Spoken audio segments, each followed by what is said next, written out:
Have you ever just stared at a French sentence, completely stuck on whether to use a, de, en, or chez? You know the ones. They're tiny little words, but man, they can change the meaning of everything. Well, today, we're going to crack that code. We are going to turn all that confusion into pure confidence. And just so you know, all of the fantastic, clear examples and the structure for this lesson come directly from the amazing material over at FrenchRendezvous.ca. So a big shout out to them for giving us such a solid foundation to work from. If you're nodding your head right now, trust me, you are so not alone. These little words can feel like a bunch of random puzzle pieces that you're just supposed to guess how to fit together.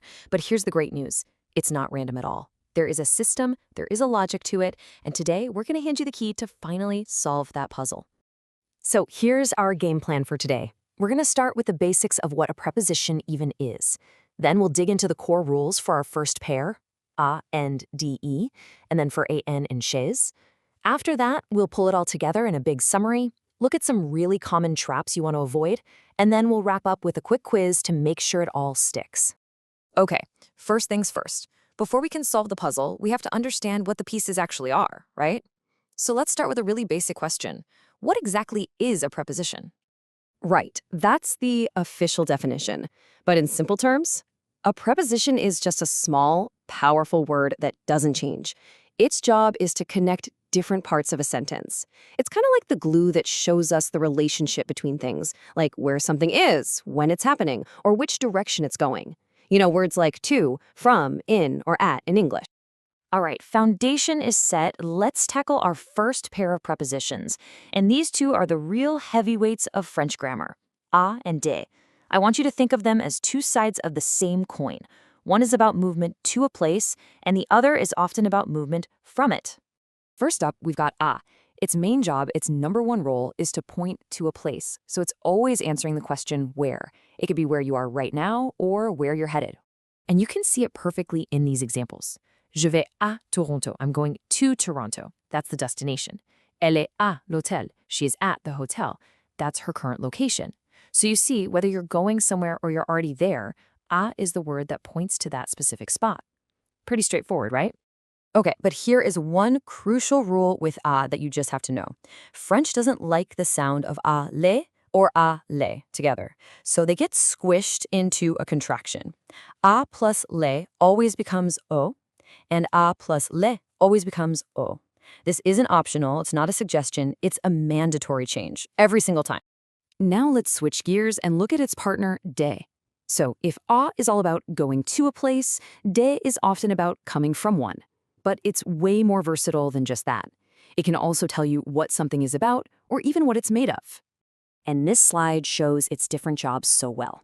Nous venons de France. We come from France. That's its origin role. Je parle de mon dossier. I'm talking about my file. See, that's the subject. Un rapport de 20 pages, a report of 20 pages. Here it's describing the content.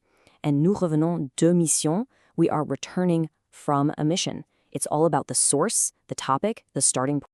And just like a, de has its own set of mandatory contractions. De plus le absolutely must become du, and de plus le must become de. Again, this is one of those non-negotiable rules of French. Super simple to remember, but you have to get it right. All right, we have totally got the first pair down. So let's move on to our next dynamic duo, the super versatile en and the uniquely French chez.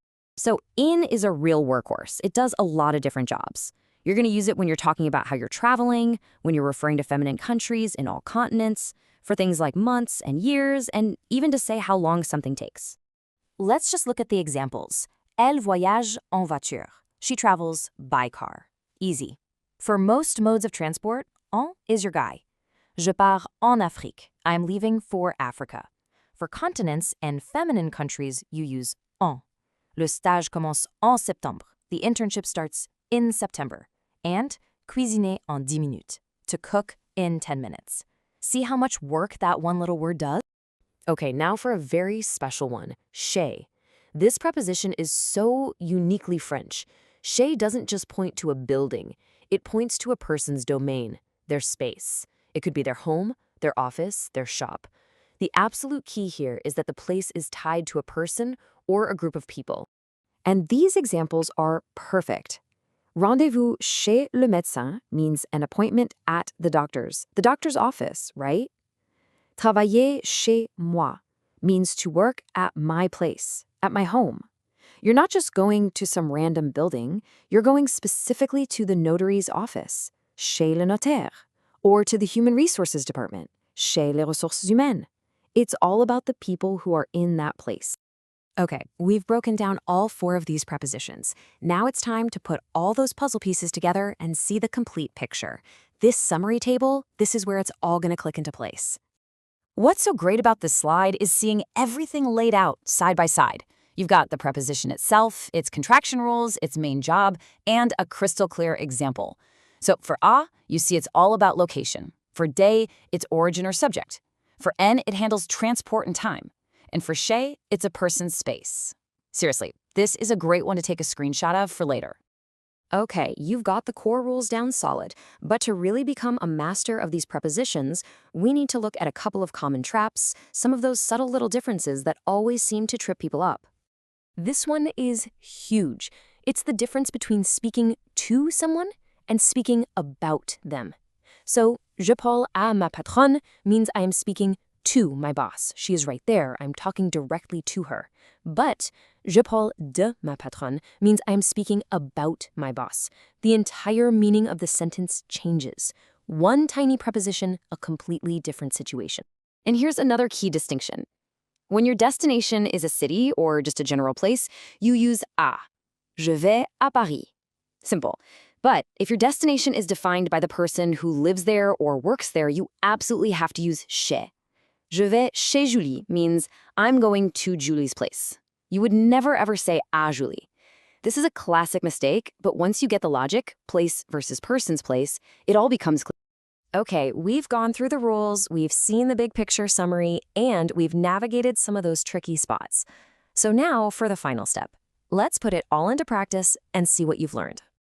All right, let's put it all together. Take a look at this sentence. Elle voyage, train, Paris, pour une réunion, les clients, son bureau. I'll give you a second to think about it. Okay, ready? For train, that's a mode of transport, so we need en. The destination is Paris, a city, so we use à. So far, elle voyage en train à Paris. Next, a meeting at the client's place. Well, that's a person's domain, so it has to be chez. And the final part, coming from her office, that's the origin, so we use de. The real goal here isn't just to memorize rules. It's to understand that these tiny little words are the engine that drives meaning in French. And once you see that system, you're not guessing anymore. You're actually speaking the language. A French rendezvous.